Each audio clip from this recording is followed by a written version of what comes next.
Hello and welcome to another video or episode of You're Golden, wherever you are watching this or listening to this. So today we're going to dive into an email that I sent back in November of 2021 called "A Spell Has Been Broken." And if you're kind of binging the videos right now, yeah, I'm in the same top. I'm just doing this. I'm doing these one after another, after another, after another. I'm not changing my clothes to convey some kind of image that I'm doing this on different days because I just need to get these done. Like I need to get it out. And something as little as changing my shirt, I know sounds silly, but it makes me feel like it's a whole other hurdle to climb. So just eliminating that entirely. If you are listening to the podcast, yes, I am wearing clothes. So it kind of maybe sounded like I am not wearing clothes. I don't know. Anyway, let's get into this email. It is called "A Spell Has Been Broken." And it is mostly about kind of the seeking loop, we'll say. And so, yeah, let's get into it. Okay. I'm finding myself revisiting many of the self-help and development tools and resources I had found a year ago. And seriously, almost to the day a year ago. At the time when I originally sought these out, and by these, I mean readers, channelers, coaches, books, systems, etc.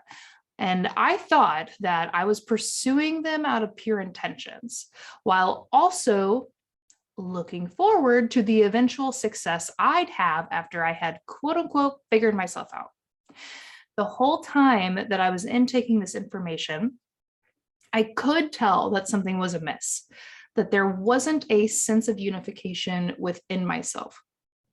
My brain was telling me one thing, my heart was telling me another, and my higher levels were telling me another still.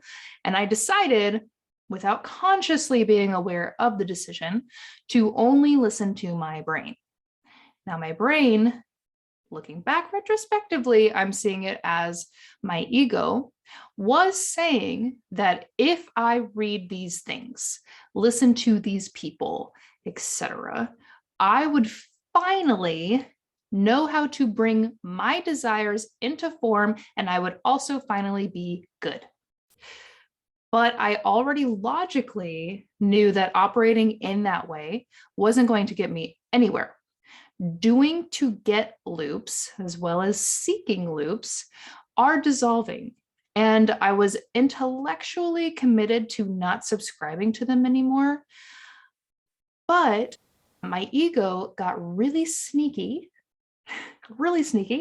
It hid the truth of why I was seeking.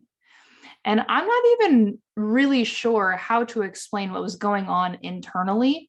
It was almost as if I were under a spell that clouded my vision and altered my reality to appear pure, even though it wasn't.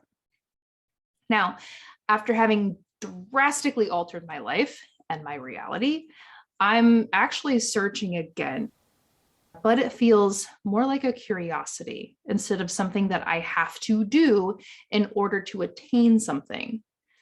The first thing that is different is that I'm looking within before I look outside. What this has done is allowed for the correct, quote unquote, correct outside thing to pop up in divine timing. And for the most part, in my personal experience right now, most of what is outside of myself that I'm being directed towards are actually all of the things I had sought out a year ago.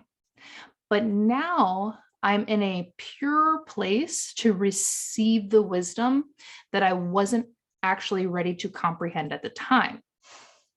But how did I get here?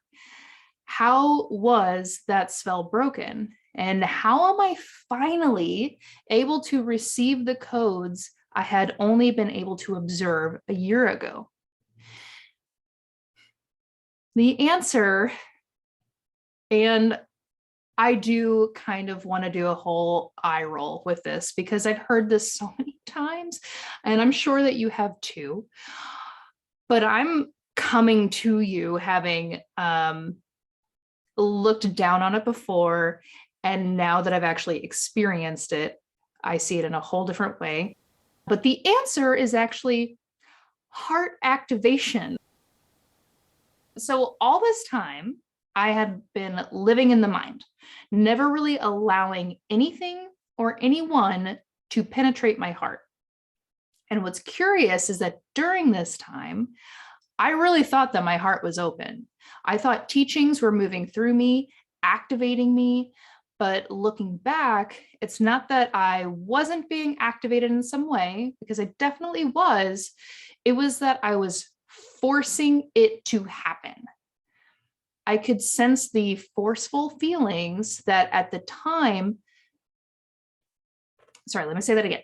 I could sense the forceful feelings at the time.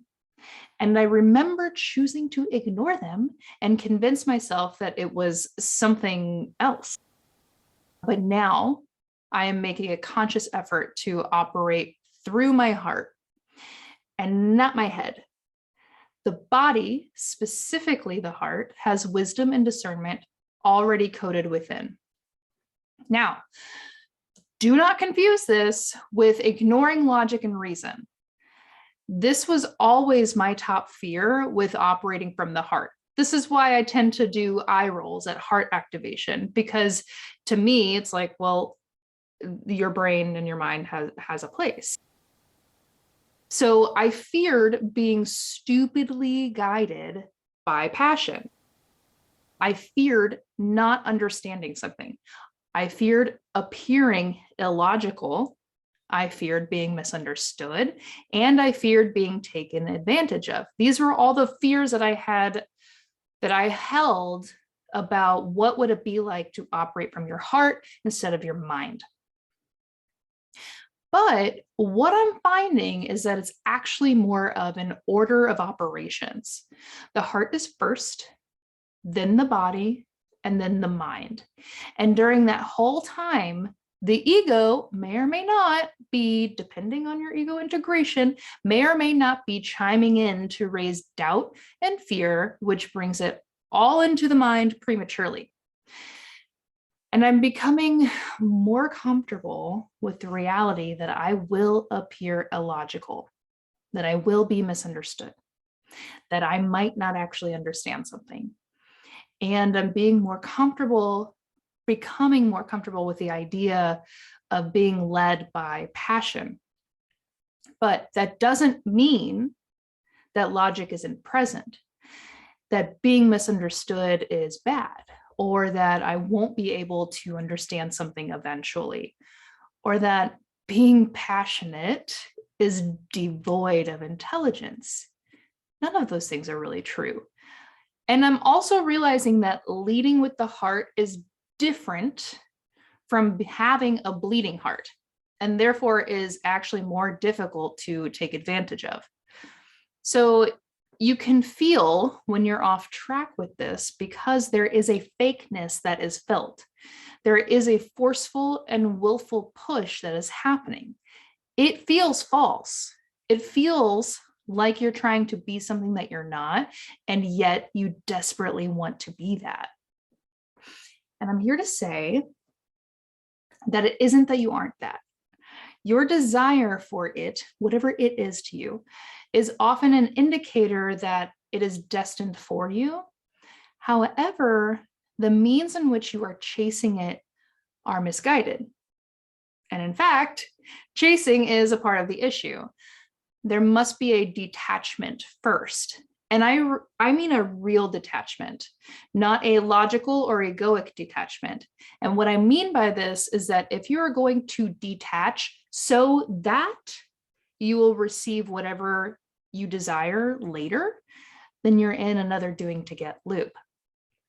And also, this isn't about detachment from emotion or detachment from your heart or just being, emotionally numb.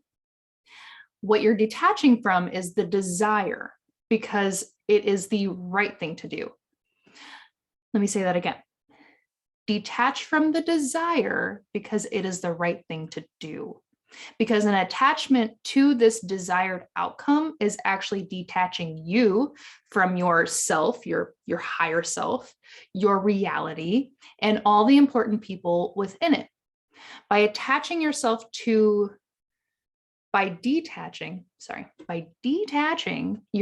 from outcomes, you open yourself, capitalized self, higher self, up to the richness of what is in this now moment.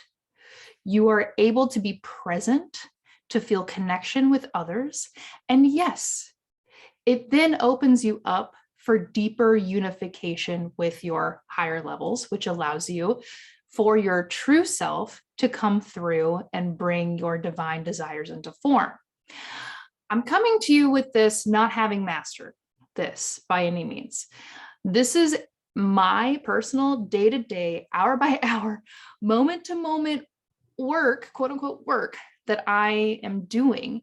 And I'm grateful that the spell has been broken and that the cloud has begun to dissipate, because now that I have been experiencing the immense richness of what it's like to be real, to be forthright, and holy me, hooking back into some kind of arbitrary outcome that I quote unquote should desire would honestly feel like a prison at this point. So I hope that this email has opened some things up for you. And after rereading it, for the first time in a few months, I can sense that some of it might be confusing. But I want to impress upon you that if you're trying to make logical sense of this, to detach from that.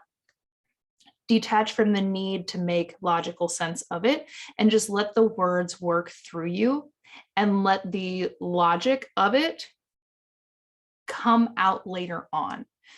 As it works through your body, it will start to become more and more and more clear, and the logic of it will become more obvious. So I hope that was helpful. I feel like this one is a good one to start a conversation around. So if you have any questions or insights or things that you want to share, please either put it in the comments on YouTube, or I believe I even have a link in podcast show notes about leaving a memo for me, because I use Anchor and that's a feature of Anchor. So you might be able to do that, or just send me an email at hello@alexandriarole.com. And I'll have all that in the show notes and the video description and everything too. So anyway, that about wraps it up for this episode of Your Golden. I really hope this was helpful. Have a lovely, lovely day.